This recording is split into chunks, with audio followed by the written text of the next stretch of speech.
Charitamrita Madhyalila, chapter 6, text 181 and 82.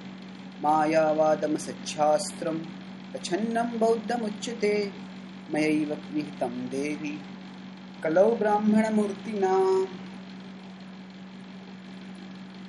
So, this is another verse we quoted from the Padma Puran, Uttarkhanda, that is 25.7. That was the previous verse that was quoted about Lord Shiva telling Lord Shiva addressing Lord Vishnu and telling him to spread, propagate something. And now this is Padma Puran, wherein Lord Shiva is telling what he will be doing to Parvati. So essentially, either way, the important point is that Krishna is being glorified. Now, how is Krishna being glorified here? We may say that Krishna is being glorified when the impersonal conception is being propagated. Yes, that is true at one immediate level, but at a deeper level, the glorification of Krishna depends not just on the number of people who glorify him, but on the purity of those who take up the path of devoting themselves to him. When people lack such purity, then whatever they do can't be sustained for very long. Whatever is achieved in this world is lost if we don't pursue it diligently. And to the extent we pursue it diligently, to that extent it stays with us and grows. So, devotion to Krishna is also a great wealth, a great treasure. And Krishna doesn't give that treasure freely to everyone. So here it is said that how Krishna tests those who don't want to come towards him, and the tests are meant to fail those who are not seriously studied. Similarly, Mayavad is like one test. So Mayavadam Satchastram Pachannam Bauddham Uchyate. What this means is, Mayavad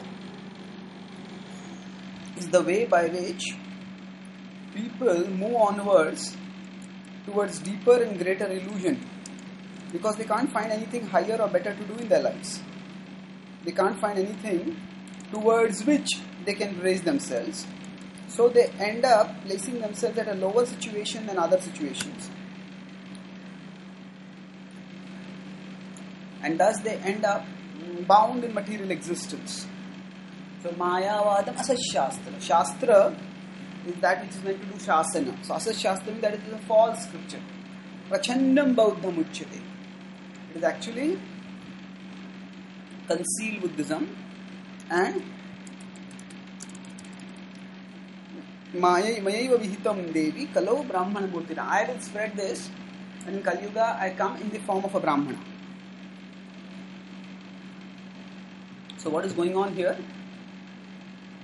Krishna is stating that he is the all-attractive supreme being. He is the person who is the greatest well-wisher of all beings. At the same time, one of the ways in which he accepts his good wishes, expresses good wishes by allowing us to play out our desire, so that the lessons that we eventually learn will be deeply internalized. So for those who want to pretend to be religious while not actually being committed to religion, Krishna creates this facility. Now the question here is that impersonalism and voidism, which is Buddhism, they are related. The nature of their relationship is that whereas impersonalism says that the absolute truth has no attributes, voidism claims that the absolute truth doesn't exist itself, or there is no such thing as absolute truth, there is only shunya. So essentially, Buddhism and voidism are intellectual clones. And these clones, although they may look different, essentially they are similar. And here it is said that prachannam is just concealed. Now what is the concealment? Buddhism openly rejects the Vedas. Such a rejection of Vedas makes it openly atheistic. But impersonalism, rather than openly rejecting the Vedas, claims to accept the authority of the Vedas, but then essentially gives the same thing that what Buddhism is giving, but only with the garb that it is pious, it is Vedic. So it's like a thief stealing from a purse, and then a person, the same thief, putting on the dress of a police person and then stealing from the purse. Both are the same in the sense that they are doing the same activity, but there is a greater amount of respectability that seems to be there in one of these.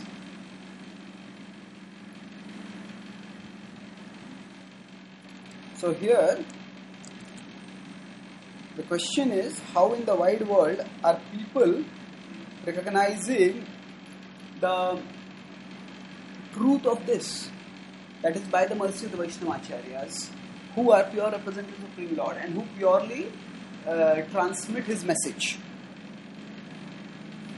So for those who want to see, Yah Pashyati Pashyati, as the Bhagavad Gita says, there are hints in the scripture which show that actually it is not that the impersonalists are having the correct understanding. No, not at all. Impersonalism is, although coming from an authorized person, is an unauthorized doctrine propagated for a particular purpose. So once somebody understands this contextual purpose, then that person can avoid misleading or being misled, and thus one can stay protected from the various illusions that dog people in material existence. So here, Mayavadam asachhastam prachannam bauddham uchyate mayaiva vihitam devi kalau brahmana murtina. So it's a clear prophetic verse here.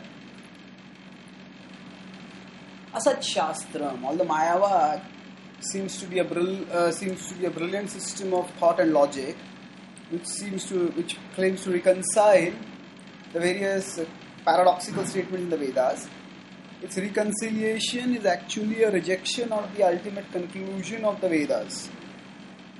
And so it is Asat Shastram. It is. So for people who had already rejected the Vedas in the name of Buddhism, to get them back into the Vedic fold, at that particular time Shankaracharya spoke this philosophy. The subsequent generations, by perpetuating it, made what was an emergency beneficial measure into a long-term malefic measure. And that's why Chaitanya Mahaprabhu states repeatedly that Shankaracharya is not to be blamed because he is simply carrying out the will of the Lord.